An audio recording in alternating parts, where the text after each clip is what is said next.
हाय यार, मैं सबका स्वागत है मेरे YouTube channel BTS Korean Amit 111 Bhojpuri song. तो आज मैं आपको टॉक्सिक बॉयज़ और इनोसेंट गर्ल्स का पार्ट 4 बताऊंगी। चलिए स्टोरी स्टार्ट करते हैं। पिछले पार्ट में हमने देखा था कि जेके जो कि कॉलेज आ जाती है, तीन उसे वार्निंग दे रखी थी कि कॉलेज में वो किसी भी लड़के से बात नहीं करेगी। और जेके जैसे ही एंटर करती है तभी वहाँ पर शिविका आ जाती है।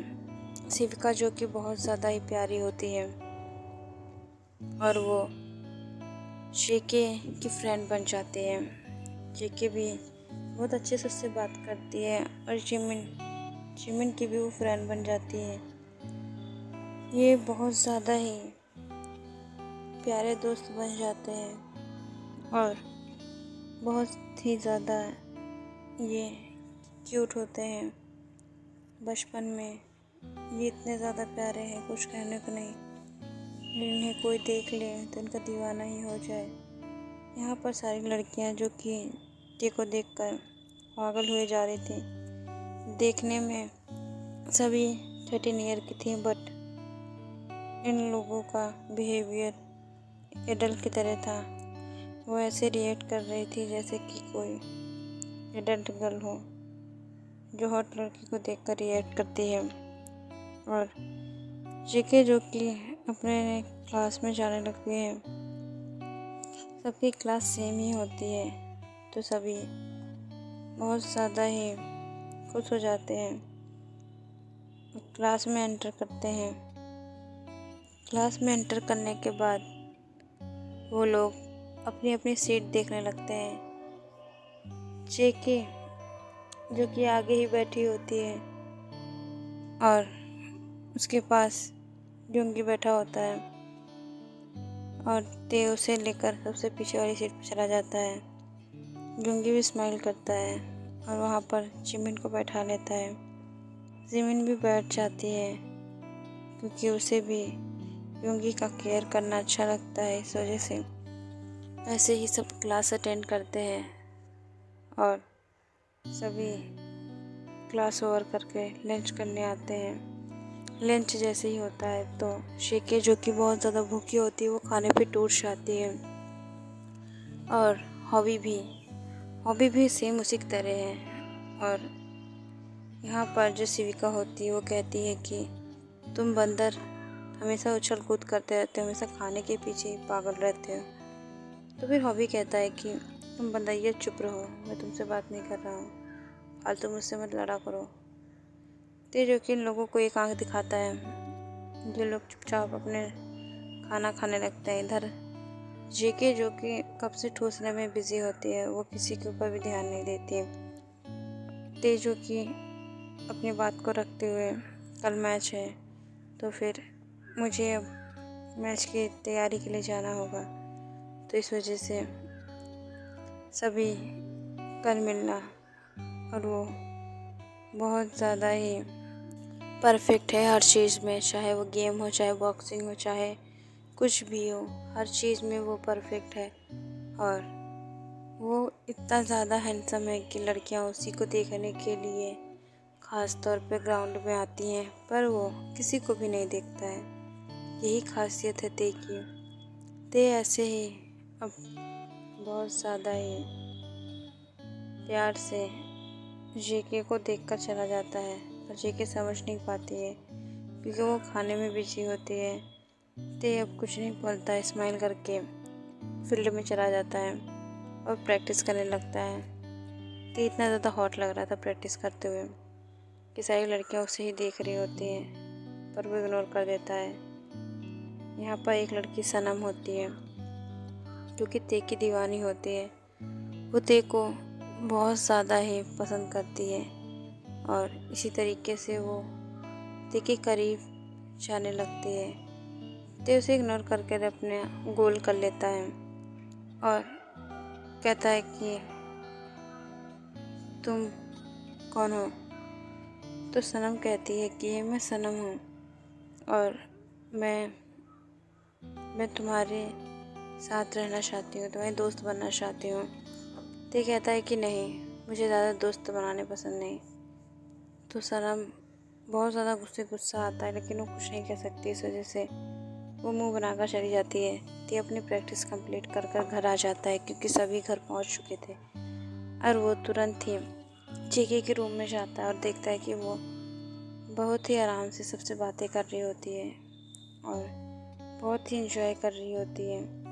तो जैसे ही उसको जेके देखती है तो उसके सारे रंगे उड़ जाते हैं और वो बहुत ज़्यादा ही गुस्से में हो जाती है और उसका मुंह फूल जाता है और उसमें वो बहुत ज़्यादा क्यूट लगती है, क्योंकि वो अब उसके साथ बिल्कुल भी नहीं रहना चाहती, क्योंकि ते हमेशा उसे डांटता रहता है। लेकिन ते जब भी उससे कुछ कहता है वो तुरंत ही मान लेती है। इस वजह से ते ने तुरंत जब उसे बुलाया तुरंत ही चली गई। बाकी सब भी कुछ नहीं कहते हैं, क्योंकि सबको उसका गुस्सा पता है। वो ते कुक के मैटर में नहीं पढ़ना चाहते हैं। यहाँ पर जो बहुत ज़्यादा ही सब एक दूसरे के दोस्त बन चुके थे और शिके जो कि नामजुन से भी मिल चुकी थी। नामजुन जो कि उसी के क्लास में होता है, ते का बेस्ट फ्रेंड होता है। ते हमेशा से ही उसे रिस्पेक्ट करता है और ते को ज़्यादा मजाक नहीं पसंद है, बट नामजुन बहुत ज़्यादा मजाकिया है, जिस वजह से उसका मोह हो जाता है। क्योंकि नामजुन अपना मजाक कंटिन्यू रखता है पर ते उसे इग्नोर करके चला जाता है। इस वजह से उसका बहुत ही ज़्यादा बुरा हाल हो जाता है।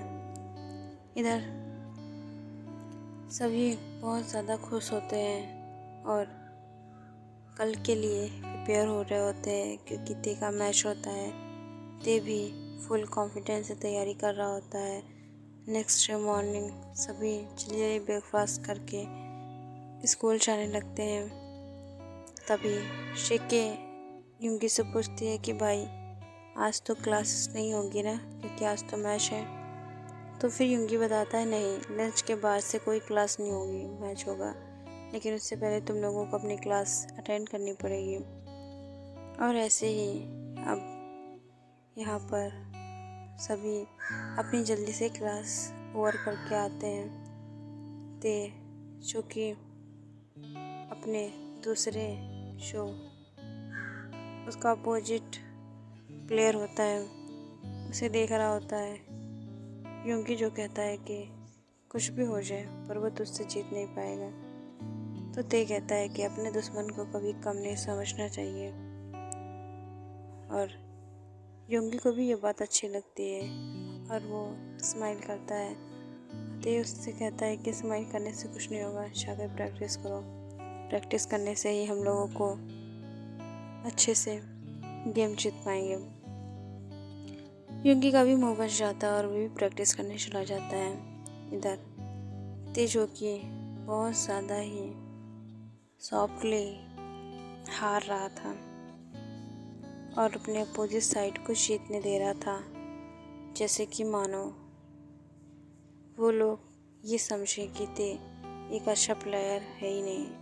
और हाँ, सब यही सोच भी रहे थे। और दूसरी साइड पर लेमिन हो होता है, जो कि बहुत ज़्यादा ही गोल पे गोल कर रहा था। तभी बॉल ते के हाथ में आती है। ते के हाथ में आते ही बाजी पूरी पलट जाती है। एक भी बॉल लेमिन हो के किसी भी प्लेयर के पास नहीं गई। ते बार बार गोल कर रहा था और लेमिन हो सिर्फ उसे देख रहा था। ऐसे ही गेम तेज जीत जाता है। लेमिन हो का मुंह बन जाता है, लेकिन उसे चेयर अप करने के लिए जेके आती है। सभी जब उसे चेयर अप कर रहे होते हैं तभी जेके आती है। जेके उसे बहुत टाइटली हक करती है और कॉन्ग्रेचुलेशन बोलती है। उसी टीम में युंगी भी होता है। जेके जैसे ही युंगी को हक करने वाली होती है तो उसे इतनी ज़ोर से अपनी बाहों में खींचता है कि जेके उसमें ही सिमट जाती है। जेके जो कि उसे रियलाइज़ होता है कि आखिर वो क्या गलती करने जा रही है, और वो झूठी सी स्माइल लेके कहती है मैं तो बस उन्हें ऐसे ही कांग्रेस बोलने जा रही थी। तो कहता है मैं तुम्हें सब से अच्छे से जानता हूँ तुम क्या करने वाली थी। अब तुम्हें मैं पनिश करूँगा। शिकी कहती है नहीं नहीं प्लीज़। तो कहता है ठीक है, तुम्हें मैं इतना समझाने के बाद भी तुम मेरी बात कभी नहीं मानती हो और तुम मुझे हल्के में लेती हो। तो जो कि बहुत ज़्यादा ही रूड तरीके से उसे बोलता है। तो शिकी कहती है ऐसा नहीं है, मैं तुमसे बहुत ज़्यादा डरती हूँ, पर यह नहीं है कि मैं तुम्हारी बात नहीं मानती हूँ, मैं मानती हूँ। और वो यूंगी भाई थे इस वजह से। तो ते कहता सटाप। इधर ही लेविन हो जो कि खुन्नस में खड़ा होता है, वो सोच रहा होता है कि आखिर ये इतना घमंडी कैसे हो सकता है। और वो देखता है कि जेके जब उससे गले मिलने जाती है यूंगी से तो ते उसे खींच लेता है। तो समझ जाता है कि ते की कमजोरी यही है और इस लड़की में आखिर ऐसा क्या है जिससे ये इसे पसंद करता है। तुरंत ही वो अपने माइंड में कुछ डेविल सोच लेता है और सभी ते को शेयर अप कर रहे होते हैं। तभी जेके जो कि जिमिन से बताकर जाती है कि उसे वॉशरूम जाना है। जिमिन कहती है मैं चलती हूँ तेरे साथ, पर जेके कहती है नहीं मैं भी आ जाऊँगी और वो उस तरफ चली जाती है। तभी एक बॉय आके कहता है कि तुम्हें लास्ट वाले रूम में कोई बुला रहा है और बहुत ज़्यादा ही वो तुमसे ज़रूरी बात करना चाहता है। जेके बिना कुछ सोचे चली जाती है कि आखिर उसे बुला कौन रहा है। और जब वो उस रूम में पहुंचती है तभी पीछे से डोर बंद हो जाता है। जेके कुछ समझ नहीं पाती है आखिर कि क्या हुआ। सामने जब वो देखती है तो वही प्लेयर होता है जो कि ते के अपोजिट था। अब उसे थोड़ा थोड़ा डर फील होने लगा था। वो उससे पूछती है कि आपने मुझे क्यों बुलाया। तो फिर लेविन हो उसकी सॉफ्ट स्किन देखता है जो कि बहुत ज़्यादा मुलायम होती है, क्योंकि जेके अभी 8 ईयर की थी और उसकी सॉफ्ट स्किन सबको ही दीवाना बना दे। लेविन हो भी उसमें से एक था।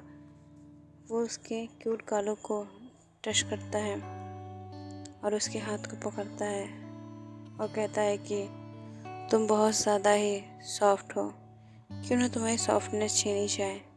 और वो एक ईविल स्मेल देता है। जेके जो कि रोने लगती है क्योंकि उसके हाथ में पेन होता है जहाँ लेविन ने पकड़ा होता है। लेविन हो जेके की नेक पकड़कर उसे किस करने वाला होता है कि तभी कोई दरवाज़ा खोलता है।